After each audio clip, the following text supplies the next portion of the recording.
Hi everyone, welcome to the channel. And so I did a quick shuffle and oh, this is not good. I obviously didn't look at where these cards are going to stack on.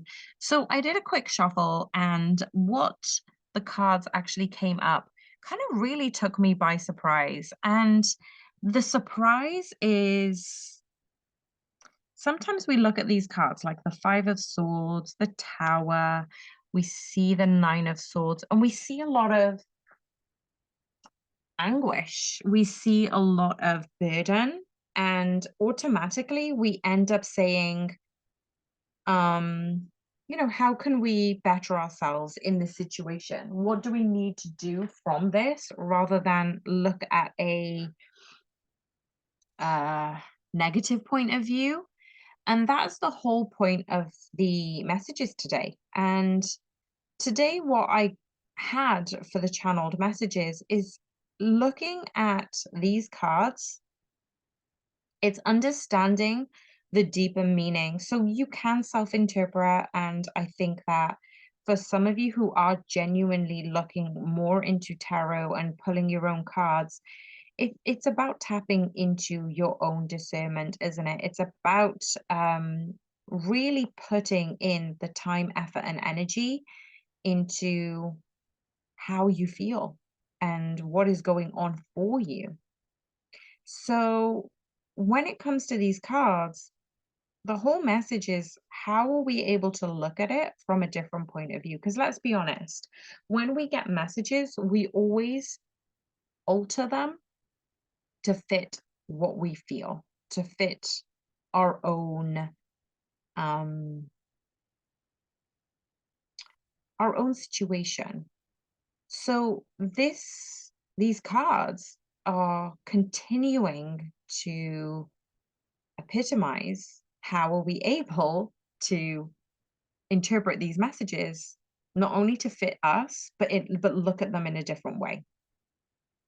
So what I've had at the moment was the channeled messages of the eight limbs of yoga. And from the limbs of yoga, they talk about do no harm, take no shit. When we are able to look at these cards, what angle, what perspective are we looking them in? What messages are they trying to tell us? And how do we get out of our own way in order to receive them? So when you decide which direction to go in, these Two of Pentacles, when you decide which option you take, that's a choice. That's not acting in accordance to your ego. Maybe acting in accordance to your ego is the choice. Maybe not succumbing to the ego, wanting attention, love, devotion. That's a choice. Rather than looking at your divine feminine or your divine masculine, take the energies as they resonate to fulfill your happiness, your safety, your security, your unconditional love. Rather than looking to them, how are you able to cultivate all those things within your current environment, your current situation? And why am I saying these things? Because your twin flame isn't here to complete you. We know this. For those of you who have been listeners of my channel for a while, you know that these channeled messages come in divine alignment for a divine purpose.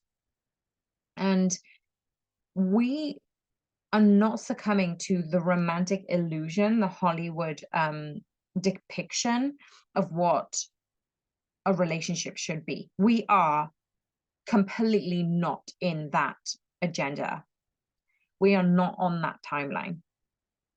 So when you are completing yourself, when you are focusing on yourself, on your journey, when you are looking at the journey of separation, this phase, and yes, it is a phase, could it be joyful? Being joyful in this phase is a choice. Going within and stepping into what you can do for your heart, for your body, for your mind, for your soul. What are you choosing to focus your energy on? Not just the twin flame connection, not just your divine masculine, not just them getting the energy of love and unconditional love. How are you able to pour into yourself? And How can you approach the connection and the connection between yourself without harm, without judgment, without criticism? How can you approach this current timeline with love, with kindness, with serenity? How can you approach others with love? And I know I'm getting annoyed at my divine masculine for taking his time, and I must understand his journey is different. And maybe for me, it's being a little bit more compassionate with them. What is happening for you in your connection, and what is it bringing up for you? So the harm we are doing to ourselves through the chaos, through the mental struggle, through the sleepless nights, they're all a choice. And we already know we're taking this risky path. We know it could be harmful, it could be ungrounded. How are we making the journey harder than it actually needs to be? How can we step into the path where there are rainbows and there are sunshine? And what are you doing to progress? But also appreciate where you are, no matter what is happening around you. How are you able to view this, where you are in this current situation? So, your higher self is waiting for your call. Your openness to bring clarity, love, wisdom, you have the capacity to have all those things, to be all those things. So if you're not stuck in the past or the future, or you're waiting for somebody else to realize the love or the connection, that's passive. That's self deprecating. But knowing you are living your life, doing your own thing, choosing yourself, trusting in this connection, trusting the choices that you are making are not part of this illusion, because it is all illusion.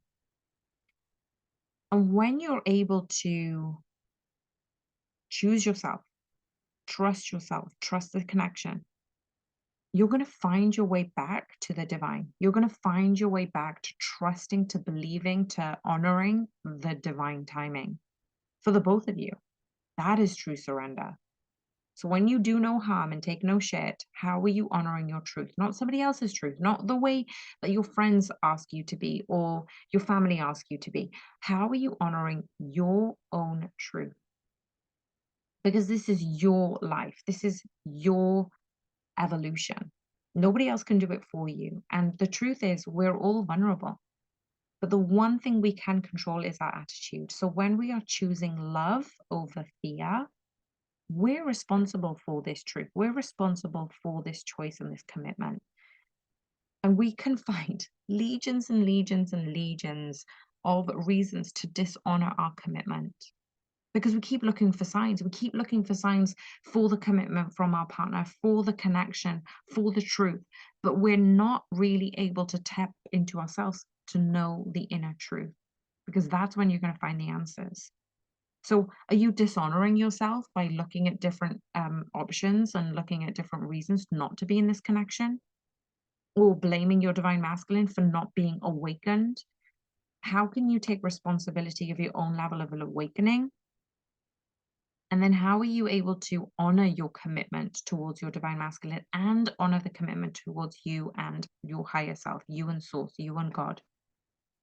So we're learning and we're understanding, but we're also asking the question, how is this connection serving me and my highest good? Is it time to let go? Because only you can decide that.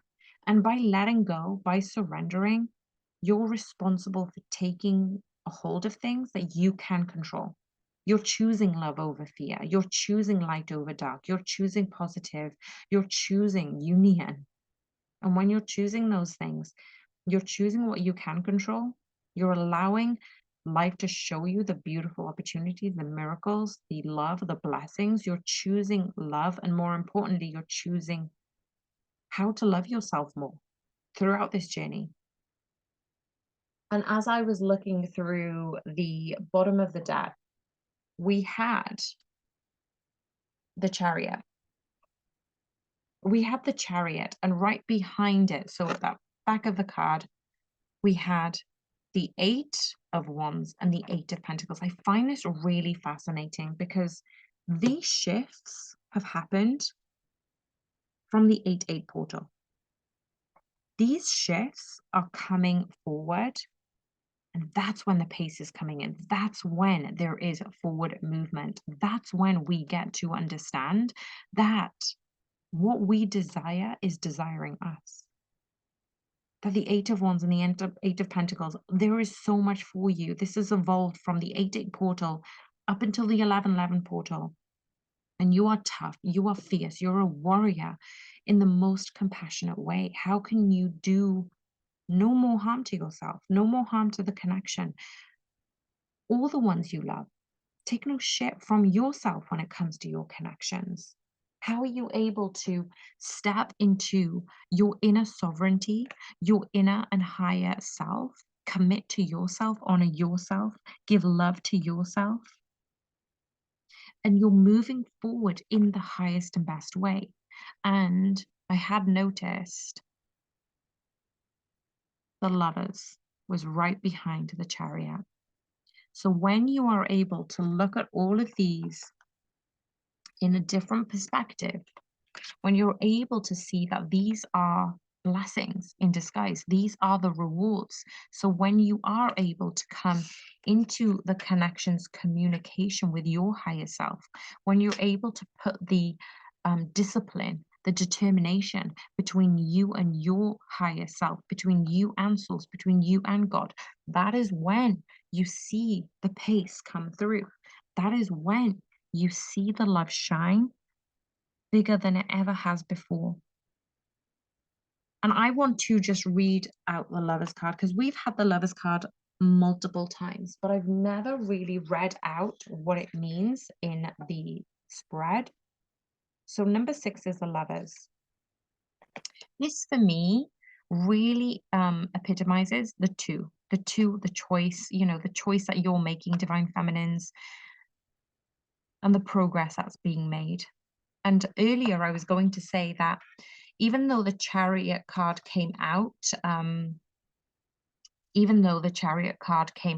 before the Eight of Wands and the Eight of Pentacles behind it, what I got was it's 887, and we're seeing progress. And the Lovers came out as the 6.